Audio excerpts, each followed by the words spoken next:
नमस्कार दोस्तों, आज हम आपको देवशयनी एकादशी पे सुनी जाने वाली संपूर्ण 5 कहानी सुनाने जा रहे हैं। तो चलिए शुरू करते हैं। सबसे पहले सुनते हैं देवशयनी एकादशी महत्तम। देवशयनी एकादशी को विष्णु शयनी एकादशी आदि कई नामों से जाना जाता है। इस तिथि से प्रारंभ चतुर्मास की अवधि में साधक व्रत रखकर प्रतिदिन सूर्योदय के समय स्नान से निवृत्त होकर भगवान विष्णु की आराधना करते हैं। देवशयनी एकादशी के दिन संकल्प के साथ चतुर्मास व्रत साधना भी आरंभ हो जाती है। एकादशी तिथि भगवान विष्णु की परम प्रिय तिथि है। एकादशी तिथि भगवान विष्णु से प्रकट देवी का स्वरूप है, जिन्होंने मूल नामक राक्षस का वध किया था। इनमें देवशयनी एकादशी सबसे विशेष है, क्योंकि आषाढ़ मास की शुक्ल पक्ष की एकादशी देवशयनी एकादशी से लेकर कार्तिक मास की शुक्ल पक्ष की एकादशी तक कुल 4 महीने की यह अवधि चतुर्मास कही जाती है। इसमें भगवान विष्णु विश्राम की अवस्था में रहते हैं। शास्त्रों में वर्णित है कि योग निद्रा एक दिव्य ऊर्जा विश्राम है, जिसमें भगवान नारायण सृष्टि के संचालन में कुछ समय के लिए विराम लेते हैं। ऐसे में प्रश्न उठता है कि जब भगवान विष्णु योग निद्रा में रहते हैं, तब सृष्टि के संचालन का कार्य कौन करता है। इस संदर्भ में मान्यता है कि भगवान शिव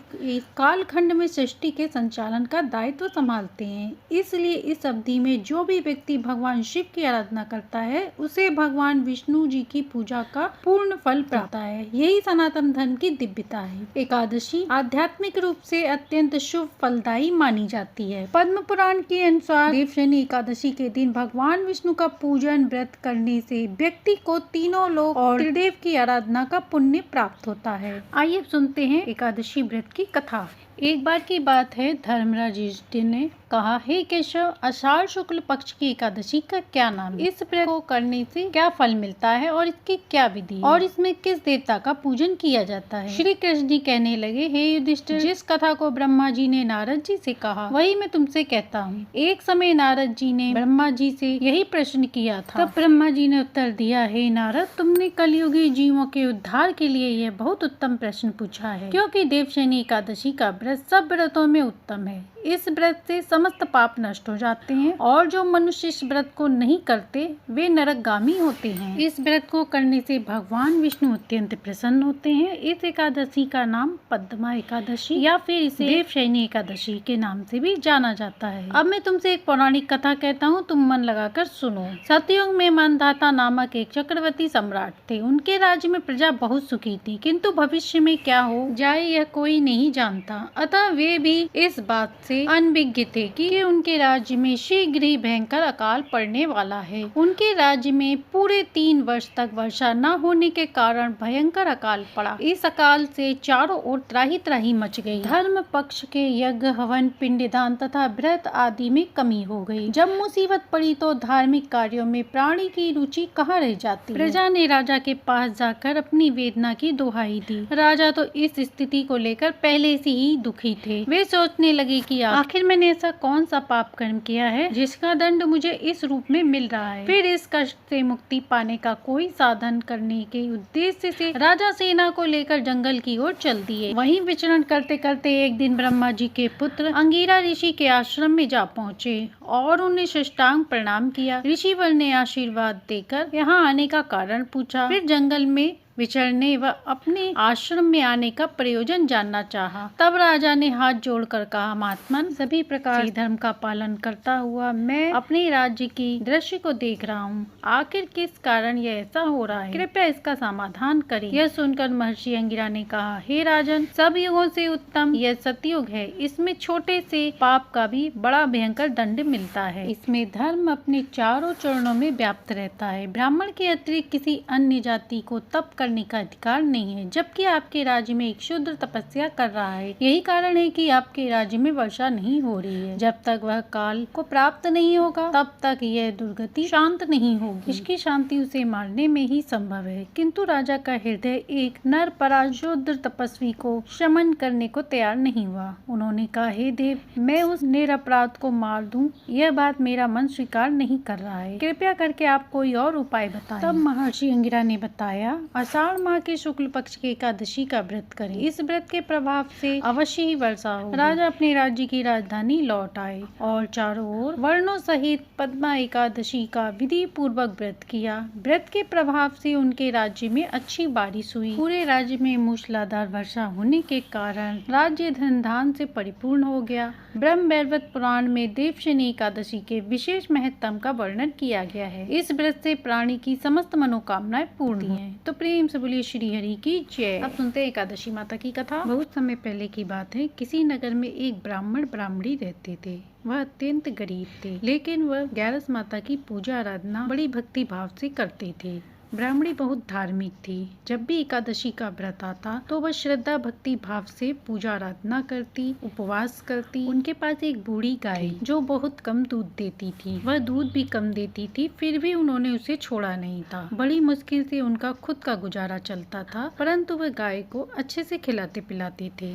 एक दिन की बात है, एक गाँव के जमींदार ने देखा कि ब्राह्मणी की गाय एक बंजर खेत में चल रही है। क्योंकि वह खेत जमींदार का था, इसलिए जमींदार ने उस गाय को मारने का आदेश दे दिया। ब्राह्मण दंपत्ति बहुत दुखी थे, वह कुछ कर नहीं पा रहे थे। उस दिन एकादशी का व्रत था। ब्राह्मणी ने पूजा आराधना की और कुछ खाए पिए बिना ही वह सो गई। सपने में उसे ग्यारस माता ने दर्शन दिए और उसे सांत्वना दी। इसके बाद ग्यारस माता ने जमींदार को सपना दिया और उसे कस के डांट लगाई और कहा कि जिस घर में ग्यारस का व्रत होता है और गाय की सेवा होती है, वहाँ मैं सदैव निवास करती हूँ। तूने गाय को सताया है और तुझे इसकी सजा मिलेगी। अगले दिन जमींदार बीमार पड़ गया और डर से वह ब्राह्मण के घर गया और वहां जाकर ब्राह्मण ब्राह्मणी से माफी मांगने लगा। उसने गाय को भी वापस भिजवा दिया। तभी से पूरे गांव में परंपरा बन गई कि ग्यारस के दिन विष्णु भगवान की पूजा के साथ साथ ग्यारस माता और गाय की सेवा करनी चाहिए, जिससे विष्णु भगवान प्रसन्न होते हैं। ब्राह्मणी गाय को पाकर अत्यंत प्रसन्न हुई। ग्यारस माता की कृपा से गाय अच्छे से दूध भी देने लगी। गाय का दूध इतना हो जाता कि ब्राह्मणी अच्छे से बेच लेती, जिससे उसके कमाई का जरिया बढ़ गया और उसके घर में सुख शांति समृद्धि के साथ साथ धन वैभव भी आ गया। तो ये थी ग्यारस माता की कृपा की कहानी। अब सुनते हैं तुलसी माता की कहानी। एक बुढ़िया माई थी, वह हर साल कार्तिक नहाया करती थी। एक बार पूरे कार्तिक मास तक स्नान करने के पश्चात उनके मन में इच्छा हुई कि राधा दामोदर को जिमाने की अभिलाषा हुई। वह भगवान को निमंत्रण देने गयी। भगवान बोले, ठीक है, हम तुम्हारा निमंत्रण स्वीकार करते हैं। हमारे साथ हमारा हंस हंसनी का जोड़ा भी मोतिया जीमने आएगा। बुढ़िया माई बोली, ठीक है। वह राजा से एक कटोरी मोती मांग लाई और घर आकर सबको भोजन कराया। प्रसन्न होकर भगवान ने उससे कुछ मांगा। बुढ़िया माई बोली, और तो मेरे पास सब कुछ है, पर मुझे राजा के मोती लौटाने हैं, वही दे दें। भगवान ने उसके आंगन में तुलसी का एक पेड़ लगा दिया और कहा, इसमें एक एक कटोरी मोती तोड़कर राजा को दे आया करना। जब पेड़ पर अलौकिक मोती आए, तब बुढ़िया माई एक कटोरी मोती राजा को देने गई, पर राजा महल में नहीं था। रानी बोली, एक कोने में करके चली जाओ। बुढ़िया माई ढेर करके चली गई। अब राजा आया, उसने मोती देखा, रानी से पूछा कि ये कहाँ से आया। रानी ने सारी बात बता दी। राजा ने उस बुढ़िया माई को अपने महल में बुलवाया और पूछा कि इतने कीमती मोती तुम्हारे यहाँ कहाँ से आए। तब राजा को बुढ़िया माई ने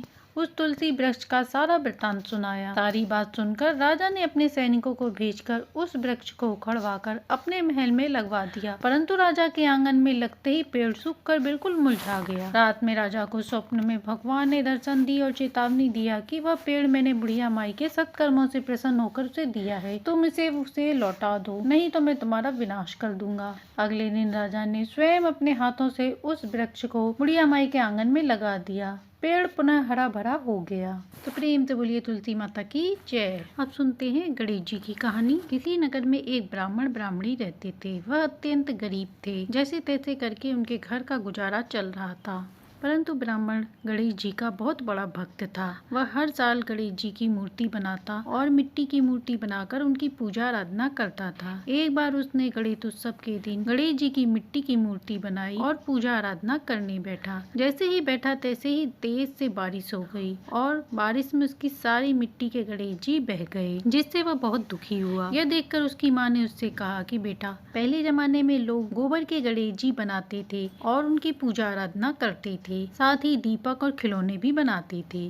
तुम भी ऐसा ही करो। यह सुनकर ब्राह्मण ने गोबर के गणेश जी बनाए और उनकी विधिवत पूजा आराधना करी, जिससे गणेश जी उससे अत्यंत प्रसन्न हुए और उसे दर्शन देकर कहा कि मैं तुमसे बहुत प्रसन्न हूँ, तुम जो चाहे वर मांग लो। उसने अपनी गरीबी दूर करने की प्रार्थना की। गणेश भगवान ने तथास्तु कहा और उससे कहा कि मैं सोने के गणेश जी से पूजा करने से इतना प्रसन्न नहीं होता जितना कि गोबर के गणेश जी की पूजा करने से प्रसन्न होता हूँ।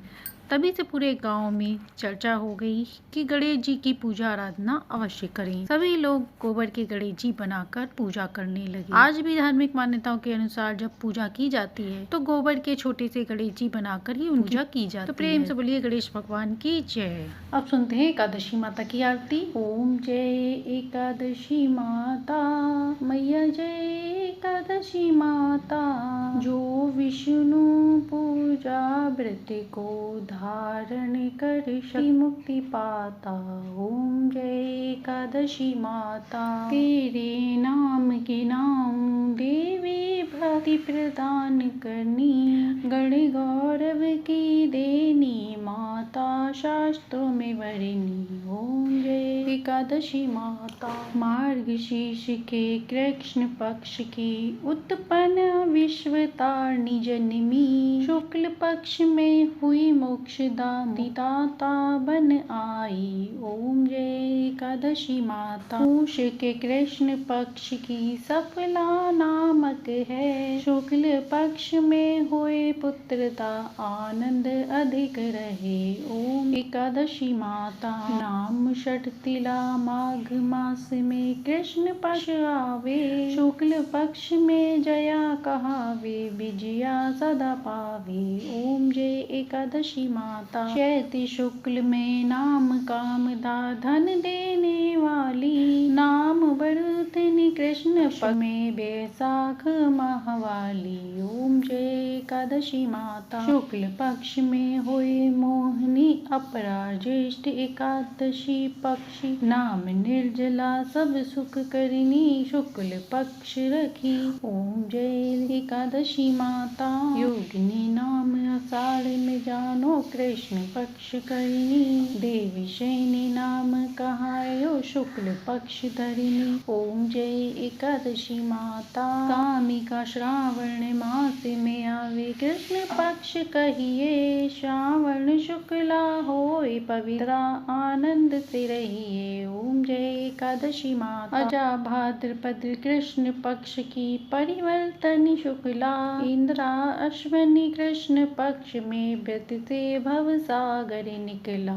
ओम जय एकादशी माता, पापा कुंशा है शुक्ल पक्ष में आप हरनहारी, रमा मास कार्तिक में आवे, सुखदायक भारी। ओम जय एकादशी माता, देवोत्थानी शुक्ल पक्ष की दुख नाशक मैया, पावन मास में करूं विनती, पार करो नैया। ओम जय एकादशी माता, परमा कृष्ण पक्ष में होती जन मंगल करिनी, शुक्ल मास में होए पद्मिनी, दुख दारिद्र हरिणी। ओम जय एकादशी माता, जो कोई आरती एकादशी भक्ति सहित गावे, जन गुर दीता स्वर्ग का वास निश्चय ही पावे।